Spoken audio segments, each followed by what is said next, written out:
শেষ বিকেলের এখানের ভিউ। আসলে সন্ধ্যা হয়ে গেছে এখন, বা একটু পরে হয়তো মাগরিবের আজান দিবে। আর আমরা বাসায় ফিরে যাচ্ছি, কারণ সূর্য মামা তার বাড়িতে চলে গেছে, আমরাও বাড়ির দিকে যাচ্ছি।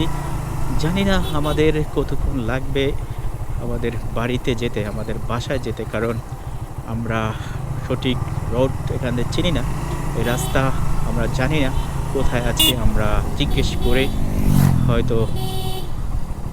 করে করে আমাদের গন্তব্যস্থানে আমাদেরকে যেতে হবে।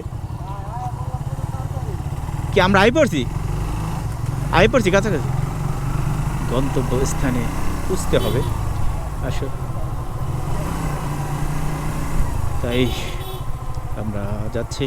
আসলে আমার যেতে ইচ্ছে করতেছে না। এখানের পরিবেশ, এখানের ভিউ, এখানের মানুষজন সব আমার কাছে ভালো লাগেছে। ভালো লাগার কথা, ভালো লাগার কথা কি ভালো লেগেছে। এখানের যে পরিষ্কার পরিচ্ছন্ন গ্রামের পরিবেশ, দুই সাইডে গাছগাছালি, মাঝখানের রোড, এখানের বাচ্চারা সাইকেল চালায় এবং রোডে কোনো গাড়ি নেই। তাই সব কিছু মিলিয়ে আমার ভালো লাগে।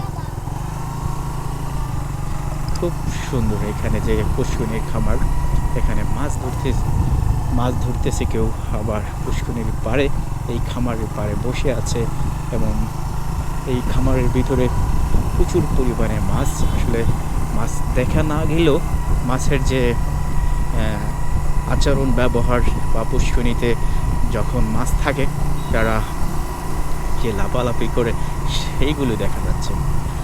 তাই আমার এই জায়গায় আবারও আসার ইচ্ছা।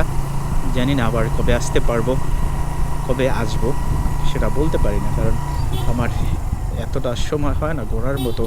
আজকে শুক্রবার দিন, অফ ডে, হয়তো অনিকেরদের সাথে ওরা আমাকে ঘুরতে নিয়ে এসেছে, ওদের সাথে এসেছি। আর এরকম হয়তো সুযোগ হবে না, ওদেরকে অন্য সময় পাবো না, তাই ঘোরা নাও হতে পারে। তাই আজ আবারও ইচ্ছা আছে, দেখি আসা হয় কিনা কোনোদিন।